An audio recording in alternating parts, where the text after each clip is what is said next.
జ్యోతిని వెలిగించుకోవడానికి దీపారాధన చేస్తారు.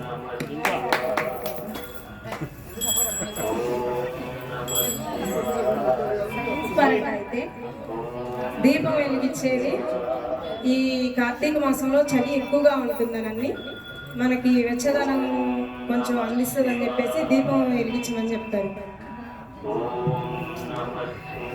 ఓం నమః శివాయ. ఇది కృత్తికా నక్షత్రం అంటే ఈ కార్తీక మాసంలో వచ్చేటువంటి పౌర్ణమి రోజు మీరు చూసినట్లయితే ఆ చంద్రుడికి దగ్గరగా ఈ కృత్తికా నక్షత్రం అనేటువంటిది వస్తుంది. అందువల్ల ఈ మాసానికి ఏమన్నారయ్యా అంటే కార్తీక మాసం అనేటువంటి పేరు.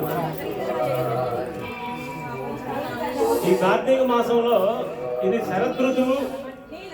మొట్టమొదటి మాసాన్ని ఏమంటారంటే ఆశ్వీజ మాసం అంటాం. రెండో మాసాన్ని ఏమంటారయ్యా అంటే కార్తీక మాసం అంటాం. అటువంటి శరదృతువులో రెండవ మాసం అయినటువంటి కార్తీక మాసంలో కృత్తికా నక్షత్రం అనేది ఏమన్నాం మనం? అగ్ని నక్షత్రం. మరి ఈ అగ్ని యందు ఈశ్వర స్వరూపాన్ని ఆవిష్కరించి ఆరాధించేటువంటి దాన్ని యజ్ఞం అంటాం. ఎవరి యందు? అగ్ని యందు ఈశ్వర స్వరూపాన్ని ఆవిష్కరించి ఆరాధించేటువంటి దాన్ని యజ్ఞం అంటాం. అటువంటి యజ్ఞ తత్వానికి ప్రతీకగా చేసేటువంటి దాన్నే దీపారాధన అంటామండి. ఆ యజ్ఞ తత్వానికి ప్రతీకగా మనం చేసేటువంటి దీపార్చన కావచ్చు, లేదంటే దీపారాధన అంటాం. అందుకనే మనకు ఒక శ్లోకం కూడా అందరూ చెప్తూనే ఉంటారు. ఏమంటారండి? దీపం జ్యోతి పరబ్రహ్మ, దీపం జ్యోతి జనార్దన, దీపేన హరతే పాపం, సంధ్యాదీపం నమోస్తుతే అని పిలుస్తుంటాం. అంటే అర్థమైంది, దీపం జ్యోతి పరబ్రహ్మ. పరబ్రహ్మ నిత్యమైనటువంటిది, సత్యమైనటువంటిది, వెలుగునిచ్చేటువంటిది. అటువంటి దీపం పరబ్రహ్మ అంటే దైవ స్వరూపము. దీపం జ్యోతి జనార్దన అంటే ఏంటి? ఆ దీపం అంటే విష్ణు యొక్క మారు పేరే జనార్దన అంటాం. దీపేన హరతే పాపం అంటే ఆ దీపం చూడటం వల్ల, ఆ దీపం వెలిగించడం వల్ల మనలో ఉన్నటువంటి అన్ని పాపాలు పోతాయంట. సంధ్యాదీపం అంటే సాయంత్రం చేసేటువంటి దాన్ని సంధ్యాదీపం అంటాం. నమోస్తుతే అటువంటి దీపానికి నేను నమస్కారం చేస్తున్నాను అని అర్థం. ఈ కార్తీక మాసం ఎంత ముఖ్యమైనదయ్యా అంటే ఏంటంటే ఈ టౌన్లో అన్ని అవకాశాలు మనకు లేవు. అదే పల్లెటూరులో కానీ అంటే దగ్గరలో ఉన్నటువంటి నదీ జలాల్లో కానీ ఏం చేస్తున్నాయంటే ప్రాతకాలాన్నే 4 గంటలకు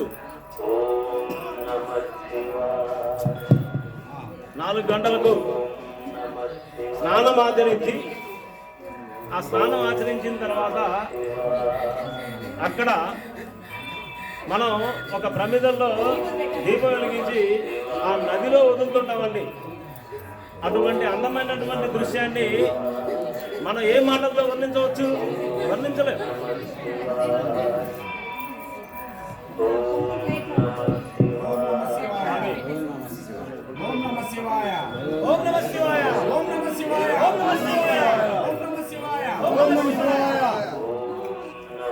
మనం వెలిగించేటువంటి శివుణ్ణి ఏమని పిలుస్తారా అంటే